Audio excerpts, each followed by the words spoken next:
The CBS Radio Mystery Theater.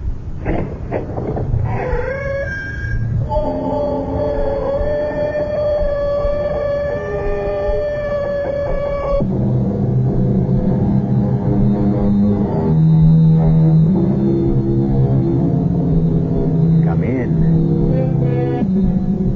Welcome. I'm E.G. Marshall. And what is your pleasure this time? Let me fill your cup. 2 icy fingers of terror, add equal parts of mystery and suspense, and top with a dash of the unknown. Settle back and sip. We shall consider the wisdom of the ancient Tibetan sage, Aho-chan.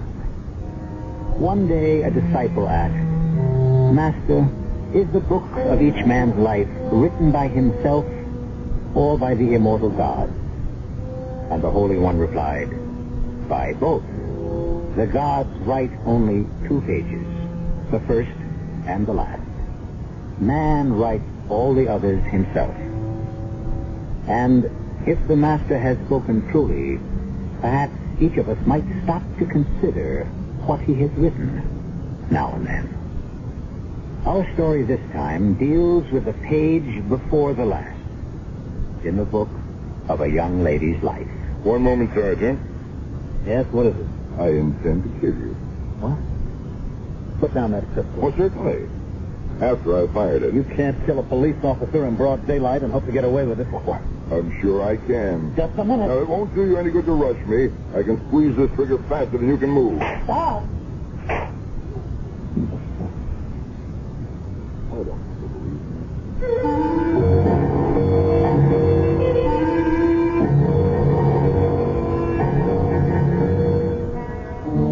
Our mystery drama, The Weavers of Death, was written especially for the Mystery Theater by Sam Dan and stars Mandel Kramer.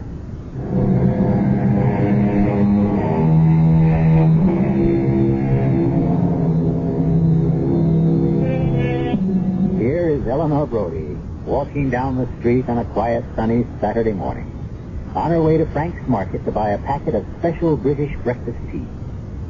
Golden-haired, green-eyed, willowy Eleanor. You'd never take her for 32. She looks at least 10 years younger.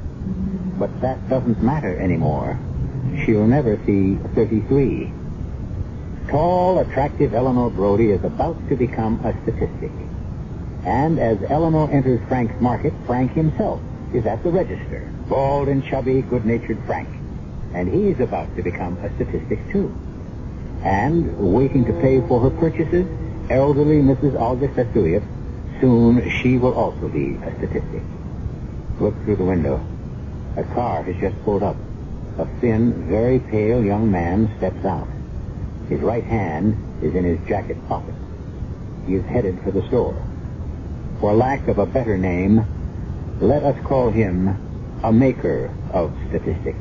Where's it all going to end, huh, Frank? I was talking to the minister just last night. He said we'll have to learn how to live on air. For the second, Frank, I forgot some chocolate for my little granddaughter. I'll go get it. All right, hold it. Hold it now. Don't move. It's a cigarette. Shut up. Step over to the register there, Baldy. And you, Blondie. Blondie, stand next to her. Don't say that, please. Shut up. I have children. I told you to shut your mouth. He's going to kill us. I can see it in his eyes. Murderers. I'm something. Oh, Vista. Oh, Vista. Shut up. Hold it up.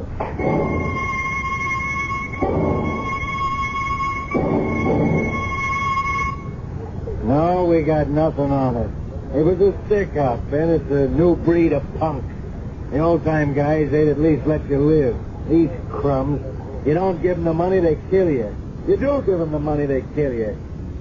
I know you gotta print something, but well, you can't squeeze blood out of a stone. When I get something, I'll give you something. Well, look who's here. Hello, Captain Gordon. Bobby Clifton. What are you doing in this place? It's only for detectives. You want to see my badge? How are things in the youth section? Artie, I want you to give me a temporary transfer back to homicide. Why? Those grocery store killings this morning. Yeah? What would you want with that? I knew the girl. I knew Eleanor Brody. Yeah? We went to school together. It was 10 years ago. We were, well, sort of engaged. What does that mean, sort of? It didn't work out. Oh, why? Why? I wanted to be a cop, and she couldn't see it. I've been married 25 years, and my wife still can't. Anyway, we decided to break up. You mean she did? Mm-hmm. And I never saw her again. But it was yesterday, Friday. I got a phone call. She called me just like that. Just like that? It was as if we'd seen each other the day before. She said, Bobby, I must talk to you. Come over to my place tomorrow morning and we'll have breakfast. That would have been this morning. Yeah. So? Well, I got mad. It was the way she said it, I guess, as if nothing had happened. Like, drop whatever you're doing and come running just because I snapped my fingers. Oh, that's how they are, Bobby. So I said I happened to be tied up, and she said, never mind, forget it. I'm sorry, Bobby. It took me nearly all this time to get over her. And I wasn't going to start. And I never really got over her. Anyhow, this morning I set out for her apartment. And there on the corner I saw the squad cars. Artie, I want to work on this case. What's to work on, Bobby? Some nervous punk gets trigger happy. Where do you find it? You don't. And one day some hood who faces a rap makes a deal for himself by blowing the whistle on a pal. I want to work on the case, Artie. I know. You figured if you'd gone there when she asked you, she'd be alive now. And so it's a whole guilty thing. I should have gone to see her when she called me. Bobby, it's not going to help. I keep thinking about that phone call. She sounded scared. You're building it up in your head. She was scared of something. She said, I must talk to you. Not I want to or I'd like to, but I must. Now, why did she say must? Because she figures she overlooked a good bet 10 years ago. Artie, I failed her. You have got to let me work on the case. Work on what? There's nothing to go on. No witnesses, nothing. Why do you insist that it was an ordinary pickup? What else could it be? Suppose it was something else. Like what? Artie, let me work on it. All right, but don't get in anybody's way. The old lady, Mrs. Olga Stasiuk. I understand she's still alive. Yeah, just about. All right. I'll go to the hospital and see her. Nobody can see her. She's in intensive care. I'll see her.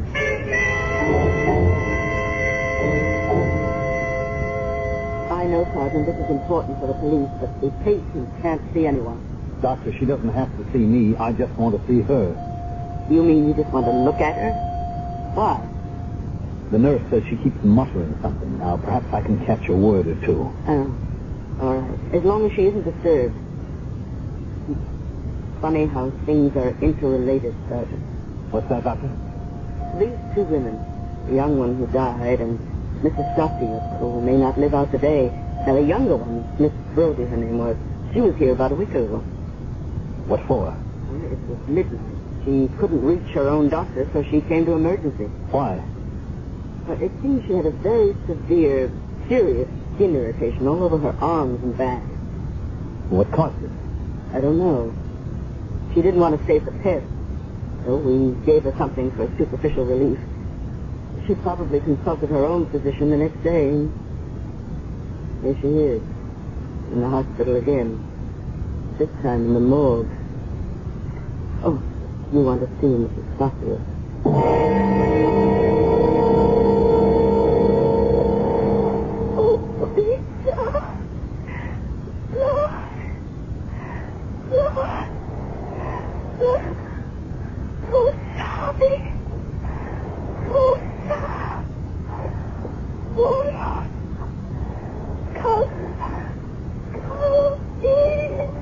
Well, what do you make of that? She seems to be trying to say something. Poor woman. She can't seem to form the word. Maybe not the English word, but the foreign language. It doesn't sound like anything at all to me. Her name is Stasiuk. Olga Stasiuk. Now, it could be Russian or Polish. Doctor, I've got to come back here again with a tape recorder. You better hurry. She's getting weaker.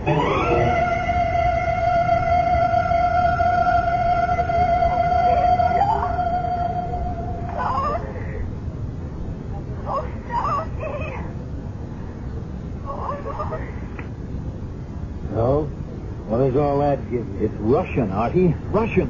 What does that mean? Look, there's an Orthodox church around the corner. It turns out to be her church. The priest says the tape is hard to understand, that he can make out some of it. Well, what's she saying? She's trying to describe a killer. That word, ubita, or something like that, that means assassin, murderer. And he could be an albino. What? She uses the word for pink, a word like rosadi, in connection with eyes and hair. And there's one key word, Calvin, I think. It could either be the killer's name... Well, are there any local punks named Calvin? Or, more likely, it's the Russian word Kalbin or Halbin, which means albino, or a guy with real light-colored hair and eyes. White. That's right. Whitey Barrows. It can't be. Why not? Because, as far as we know, Whitey's a hitman for some of the biggest mobs. He gets 20, 30 grand a contract. This holdup could have been a contract. Oh, a little grocery store keeper, your ex-girlfriend, this elderly Russian lady, to whom are they worth 20, 30 grand? Look, if it wasn't a contract, what was Whitey doing in on it? You know the terrible thing here? This Whitey, this $1 million killer, he can just be walking along the street. He needs some loose change. Maybe he's left his money home, so he walks into the first store he sees. And what's he going to get? $100? Look at how easy he is to describe. He knows he'll have to kill every living soul in the place, all that for $100? Yeah, Bobby, he would do all that for just $100. That's what we're dealing with. We better pick him up. Eleanor was in trouble. That's why she called me. But you don't know that. Whitey was paid to kill her and to make it look as if she is the accidental victim of an ordinary stick-up. He works it that way. And just killed 2 other people. Okay, so now you tell me why she was marked and by who. I don't know.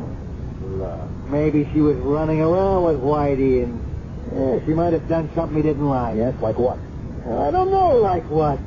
Maybe like phoning you, for instance.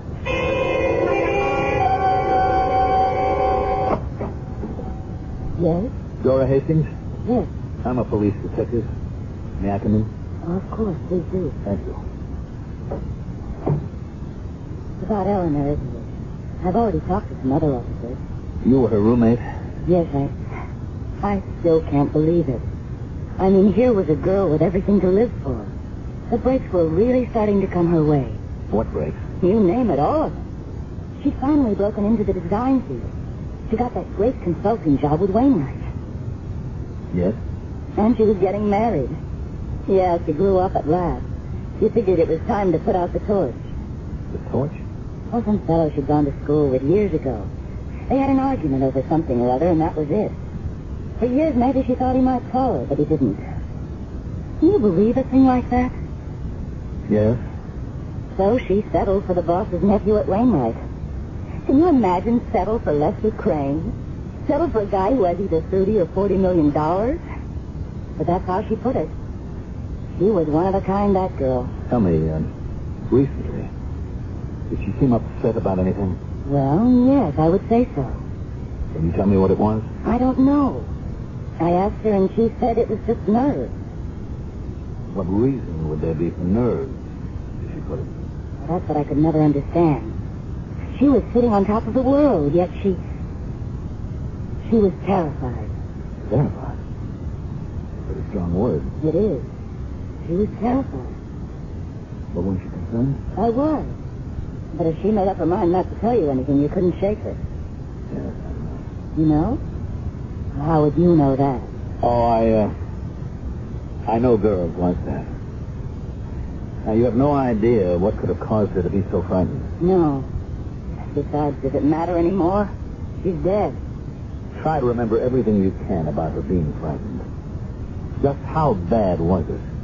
You want to know? Last week, she got up in the middle of the night. She couldn't sleep. She was irritated. Irritated by what? Her body was irritated. What? You know, you can get skin rashes from nervousness and tension. She called for a cab and went right to the hospital. And then? She came back the next morning. She was better. Anyhow, she seemed different. In what way? Quiet. She was quieter. Calmer. Actually, she would keep muttering the same thing. What same thing? I have no idea. It sounded like EL-77. E-L-70. What's that? I can't figure it out. She just keeps saying it the way people do when something bothers Well, them. didn't you ask her what it meant? Well, yes. And she told me right off to forget it. E-L-77. Well, I don't even know if that's right. It just sounded something like that.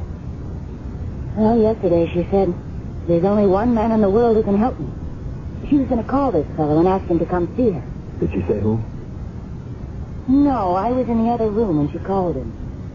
And I guess he must have turned her down because she said later, it doesn't matter now. And then this morning. Well, I hope I was able to help you. Help? Yes. What I told you. Did it help you? No, Jason. I'm afraid it doesn't help me at all. How can it help when you know that if you had accepted an old friend's invitation to breakfast, she might still be alive? How does it help to know when it's too late that both your lives might have been different? Was that stick-up merely a covering device for her deliberate murder? I'll return shortly with Act 2.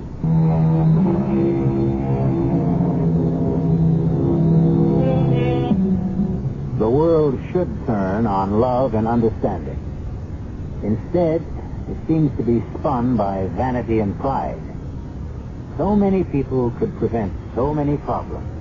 Indeed, could alter the very shape and direction of their lives if they could only talk freely and openly and honestly at the right time.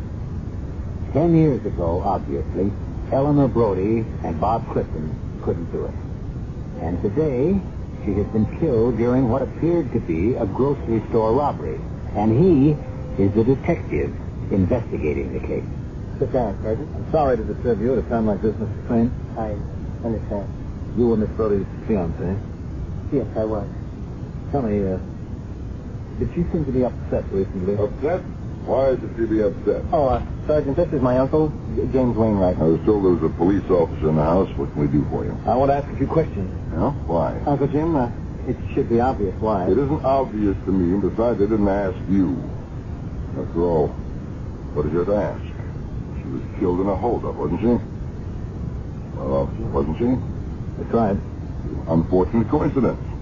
Past life had nothing to do with it. She would have been killed in any event. Therefore, the police have no reason to pry into the affairs of private citizens. Don't you agree, sir? Well, perhaps if it were just a holdup. What do you mean, if? What else could it have been? A way of covering up her murder? Serious? Oh, yes, I am. And that's why I'm here, to ask some questions. Well, how could we possibly help you? I don't know. Well, if this is a fishing expedition, you've come to the wrong stream. I will answer no questions unless my attorney is present. Uncle Jim, the man is just trying to do his That's job. enough out of you two, Lester. Mr. Wainwright, I'm investigating a murder. I need information on the background of Miss Brody. It's immaterial to me whether I get my answers here or down at headquarters. I don't like your attitude. I'll have you know the commissioner's an intimate friend of mine. Uncle, let's get this over with.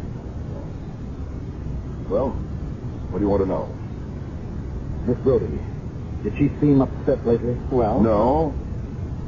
Not at all. Why do you ask? Her roommate says she was. Oh. Well, that happens. Oh. You know women, they get nervous as their wedding day approaches. I don't mean that kind of nervous. I mean terrified. Well, yeah, she might have been terrified. Of what? Of her approaching responsibility. She was marrying very far above her station in life. Now, Uncle Jim, you shouldn't talk like that. Why not? True. She was a poor girl, and my company, which one day will be this young man, has assets of $50 million. What is your company, sir? Wainwright Associates. What does the Wainwright Associates do? You can't be serious. Oh, I'm sorry.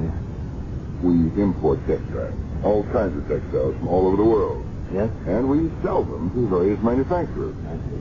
And Miss Brody's position? She was a designer.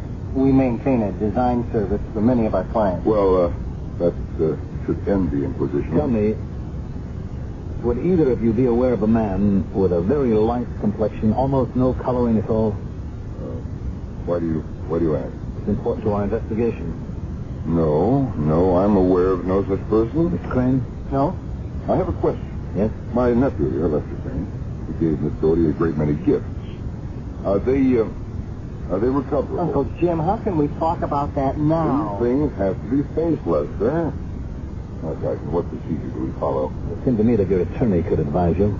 Those gifts were her property. They belonged to her estate. Well, I'm thinking in particular of things that belong to Wainwright and Companies and designs and clothes, especially a sweater that's a new model. You'd have to discuss that down at headquarters. Well, sir, if you have no further questions... I have no further questions at this time.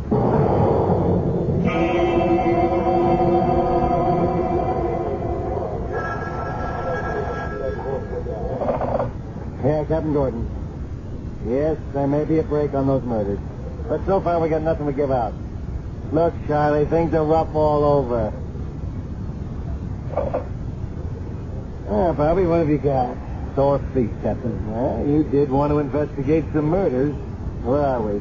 The roommate says she was scared stiff. Yeah, we had that yesterday. And old Wainwright says she was just normally nervous about getting married. And nobody cares what young Lester says because he doesn't count. Is that how it still adds up? So far. Now, how about Whitey? Whitey is safe and snug and warm in a rat hole somewhere. Well, he can't hide forever. I'll get him if it takes the rest of my life. That's no way for a smart cop to work. There can't be anything personal in it. This whole thing is personal. If I'd had breakfast with her, she'd still be alive. But what does that do to your theory? If she was marked, they would have gotten her another kind. Yeah, homicide, Captain Gordon. Oh, Captain, this is Justice Sparrow. There's a detective with you who's investigating that grocery store holdup. Yeah, Sergeant Clifton. Hold on, Doctor.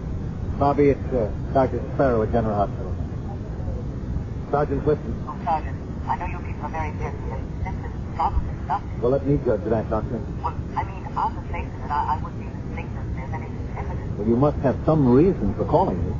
Well, you remember, Sergeant, when you were in the hospital and we were listening to this poor old Russian lady? She's no better of her. Sorry to hear that. Well, I remember we were saying how things were interrelated. Yes? And that Miss Brody had been in here a week before she died and was killed because of a severe skin irritation. Yes, I remember. Well, she has a roommate, Miss Dora Hastings. Miss Hastings is here now with the same skin irritation. But does it mean anything? I mean, from a police point of view, or am I wasting your time? I'll be right there.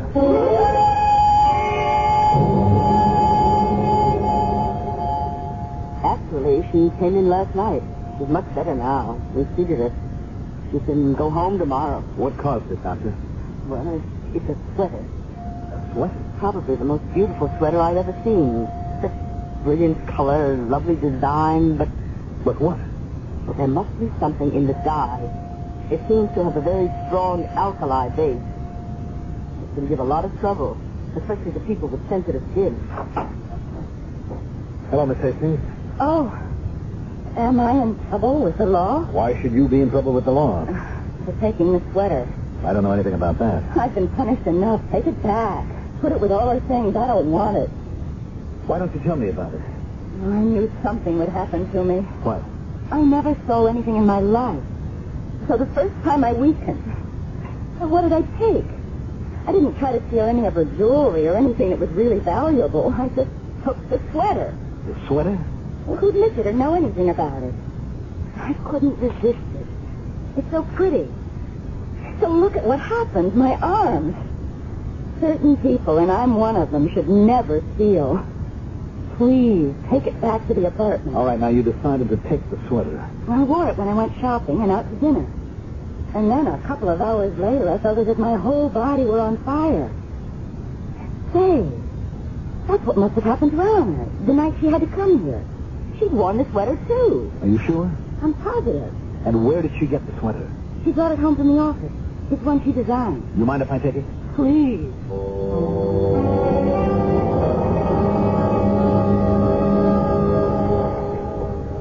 Hey, Bobby. There's a phone call for you. From whom? Well, it was about you. It seems that Wainwright had a court order to go to the Brody girl's place and pick up some designs that belong to the firm. So? Yeah, so they claim something's missing. What? The sweater. What kind of sweater? Come on, you know what kind of sweater. The sweater you were supposed to bring back from the hospital. The one that the roommate borrowed. That sweater? Where is it? In my locker? What kind of game are you playing, Bobby? They want it back. I'll bring it back. Bobby, you're trying to pull a fast one, but this Wainwright has got a lot of clout. Why did they want the sweater? Because it's their property. Sure, but when I was at the house, the old man started a song and dance about recovering some gifts and stuff. It was all a cover. For what? For the sweater. Why would they want that sweater? Huh? From what I hear, it's already given two girls fits. There is a hard luck sweater. Still, they want it and it belongs to them. So I'll bring it back. Bobby, do I know everything that's going on? No. You only know as much as I do. You'll personally hand-deliver that sweater? Of course.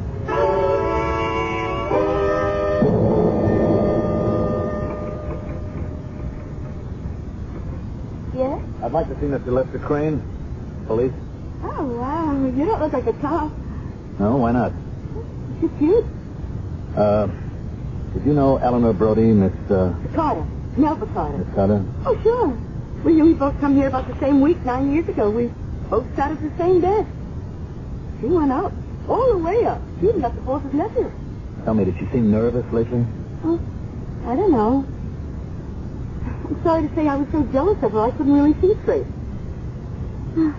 Poor kid, what good did it do her? Did some man ever come around to see her, a man with a very light complexion? A guy?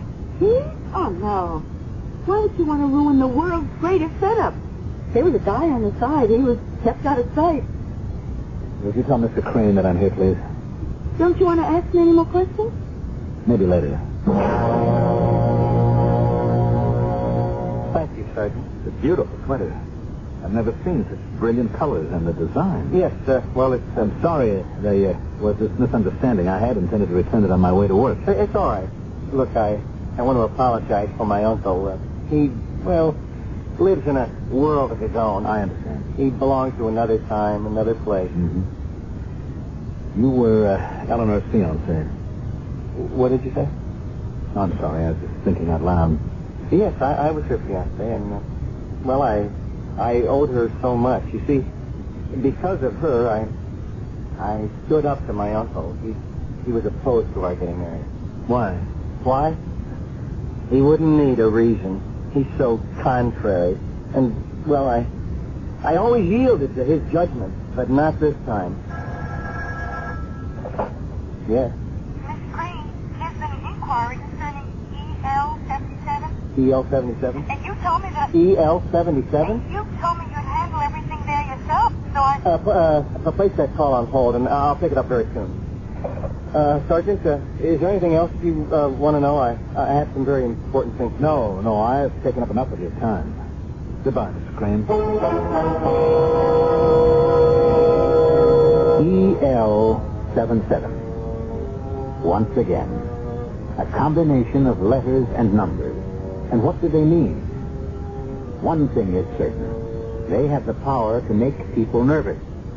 First, Eleanor Brody. And now, Lester Crane. EL-77. A simple arrangement of innocent-looking letters and numbers. Well, any arrangement of letters and numbers can look innocent. Consider E equals MC squared.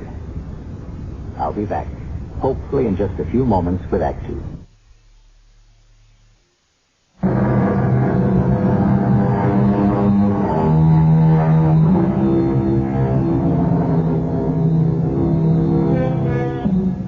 As the poet said, the saddest words of tongue and pen are these: it might have been. Bob Clifton thinks of what might have been with Eleanor Brody. 10 years ago, they were too proud, too immature, perhaps, to know how to make love endure. Now, the only thing that Bob can do for Eleanor is try to bring her killer to justice. No, Bob. Why not? Because you can get into more trouble than you ever thought existed. Is that all you ever think about, getting into trouble? Besides, it's wrong. Why? Why is it wrong? Because, Bobby, you propose to use a human decoy. A girl can be killed. How? If we have it staked out, all we want him to do is show himself, then we bag him. On what charge? He's been identified as the killer in the grocery store holdup. How? And by whom? The old lady died last night. What she got are the delirious mumblings on a tape recorder. Come on. A smart lawyer could kill it. He's got to do more than just show himself. He has to come after her. We have to prove intent to murder. What do you want? The smoking pistol? By then it's too late. Not the smoking pistol, but the pistol. He has to be caught in the act of trying to gun her down. And that's cutting it too close. Not if we have him covered. It's too risky. Too much can go wrong. It's the only way. Bobby, I don't want to hear any more about it.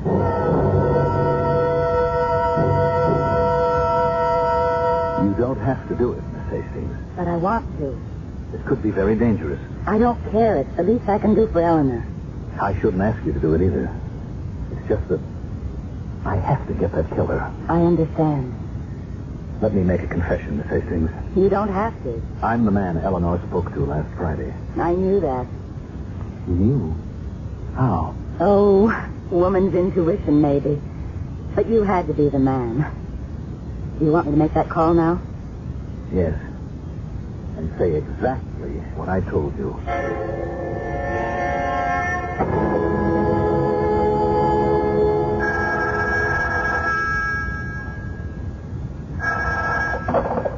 Hello?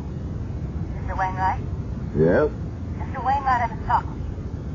Who are you? I have certain information What is this? concerning EL-77. What? What did you think? You heard what I said. Well, what do you want to talk about? I don't know. Make me an offer. Offer? To do what? Well, not to go to the police, for instance. Oh, I see. Is that how it is? Yes, that's how it is. Well, let me think about it. You don't have any time. I'm leaving the country tonight. I'd like to travel first class, if you know what I mean. See you in an hour, Could you make that 2 hours? but no longer. And, the address? 18 Stevens Court. Sounds familiar. It should. I'm her roommate.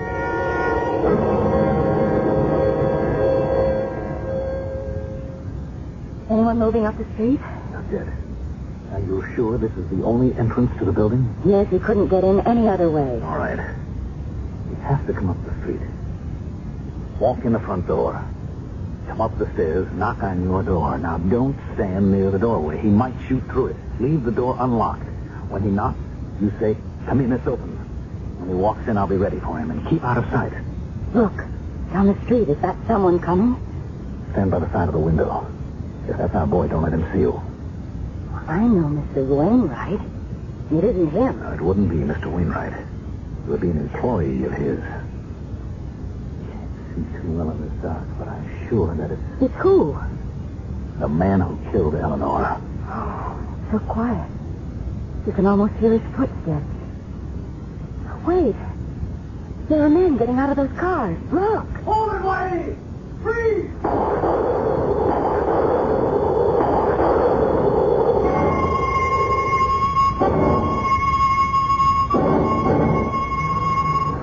Artie, what are you doing here? What am I doing here? I had the place staked out. Why? To save your neck. I knew you'd try to get Whitey to show himself. I wasn't going to let him come up to the apartment. But you killed him. How can we tie him to Wainwright? Bobby, it was the only thing we could do. Well, hello. Oh, you're the cop who called on Mr. Crane, the cute one. Is everything squared away? Yes, I guess so. I was headed for your office. Oh, so am I. But maybe you could do something for me. Well, why not? This is a package of some papers that we found in Miss Brody's apartment. Now, some of them look like business things, and we want to return them to the company. Could you save me the trip? Okay. It's a nice day for walks, though, isn't it? I don't even know if they're important, but I figured perhaps... What's the average cop do on his day off? Now, some of them are just notes, and there's a number that I noticed. It says EL-77. What does EL-77 mean? Oh, it's a lot number. A lot? Yeah, it would mean the European lot EL, and the number 77 means 7.7 million yards. That's quite a number of yards. Yeah, pretty good size, even for us. It's a hush-hush thing. What do you mean? I don't know. The only people who know anything about it are Lester Crane and the old man. Well, where is it? Where? The warehouse, I guess. Do you work every day in the week? But thank you very much, and this is a favor. Bye. Hey, come back here. You forgot... He wants me to deliver a package, and he forgets to give me the package. Some cop. Fearsome. I'm sorry to bother you again, Doctor. Oh, it's all right. That sweater, the one Miss Hastings wore, and we know now that Miss Brody wore it, too. You said something about the dye. Yes, I sent a few strands to the lab. We have a very extensive allergy clinic here. It's a very good wool. But I'm afraid it's ruined for any kind of wear. Why? The dye. It's a strange one, probably foreign. It isn't any of the known dyes used here. It's a very strong alkali content. If the manufacturer knew the dye had such a strong irritant quality, why would he use it? You know, maybe he didn't know, or maybe he thought he could get away with it. Doctor, suppose you knew where a whole lot of this material was. What would happen to it? Oh, I'm sure it could be condemned. Any federal, state, or city health department or Bureau of Standards would take it right off the market. Thank you, Doctor. Do you think this sweater has to do with those murders?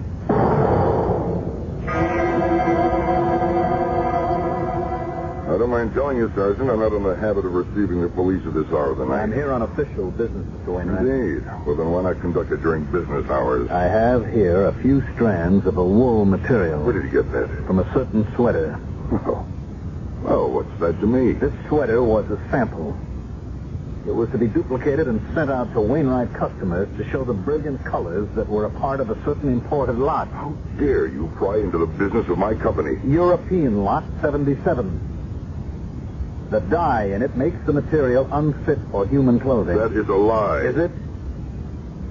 If inspectors were to examine lot number 77 in your warehouse, Mr. Wainwright, what would happen? Excuse me, I have a document here in my desk which will explain everything. See now. Yes, here it is. All right, put up your hand. No, don't reach for your gun. You can't get away with it. Well, I'll just have to. Uncle Jim, what do you do? Lester, he has a gun in his belt holster. Reach around. Get it. I warn you, Sergeant. Don't try anything. But Uncle, just do as I tell you. Want to go bankrupt and in jail? Just remove it. Now hold on to that gun. Oh, what are you going to do with him? Kill him. Oh, no. I just explained the alternative. That's right, Lester. He has to kill me just as he killed Eleanor. What? What are you talking Oh, about? he didn't kill her. He hired a thug to do it. No, she was killed in a holdup. In what looked like a holdup. You see, she knew about EL-77, too, and she That's enough. She wanted you to destroy it. I know, but how could we do that, huh? We would have lost millions. She said she'd go to the police, didn't she? No, she only said she'd break the engagement. But your uncle could trust her. Lester, we're wasting time. You can't keep killing people, Mr. Wainwright. Uncle Jim, there can't be any killing. There's already been killing. Your uncle had Eleanor murdered. Don't listen to him. Sergeant, look, we have to get rid of that cloth. It's wrong, I know, but if we don't, we'll go broke. Eleanor couldn't understand that. So she walked out on me. But she would have come back afterward, except that she was killed in that store. No. Wainwright killed her. He knew she'd turn you in. Don't you see what he's trying to do? What? Why do we have to kill him? What else is there? Why can't we have an understanding? Sergeant, there's a way out of this. There must be. No. The only way is for me to take Mr. Wainwright and book him for the murder of Eleanor Brody. And you're going to let him do that? I can. Go ahead, Lester. Ask him. Ask him if he killed her. Uncle, did you? What else could be done, you fool? We'd have all gone to the jailhouse first and the poorhouse second. Did you kill her? Yes, I killed her. I hired a man to kill her. I had to. You weren't man enough to kill her yourself. You killed her! Lester!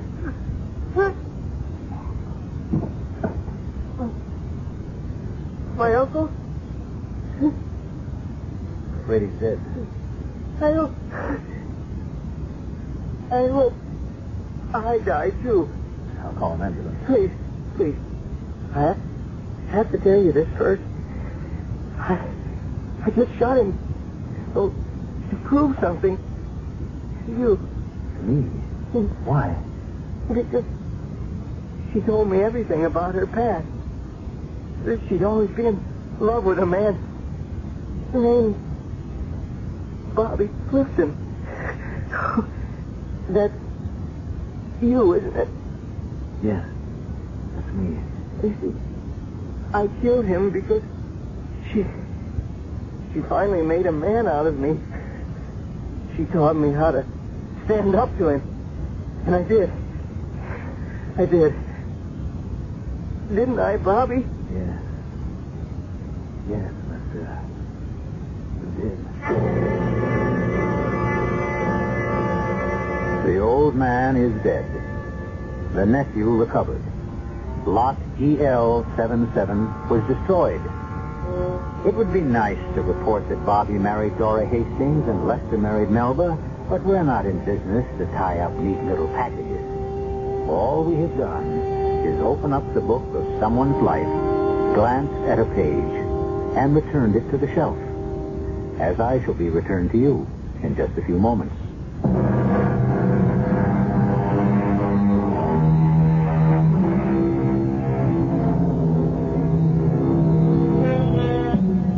It is written, every man is a weaver, and on his loom he weaves his life. But the colors and the design are not created by the skill of his hands. Rather do they spring forth from the beauty of his heart. We are also weavers, weavers of spells, and we hope you will join us 7 times each week and enjoy our designs. Our cast included Mandel Kramer, Bob Caliban, Joe Silver, Bryna Rayburn, and Catherine Byers. The entire production was under the direction of Himan Brown. And now, a preview of our next tale. They're hiding in a cave. A cave? You must do better than that, my dear. You pick up the pathway just past our house, and you follow it north for 2 miles. Now you come to a deep ravine. In front of you is what looks like a wall of solid rock. But it isn't. No. Because when you climb to the top of it, you will see the entrance to the cave. Thank you. Sergeant, place her under arrest. But you said... I said you'd be rewarded. At this point, I don't know how. If you're lying, a firing squad will give you 30 leaden bullets. If you're truthful,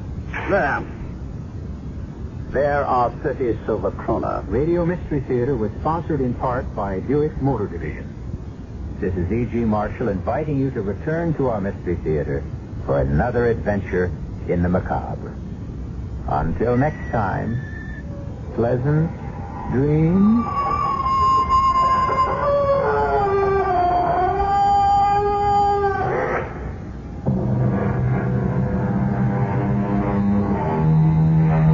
Mystery Theater comes to you from CBS Radio and Radio 87.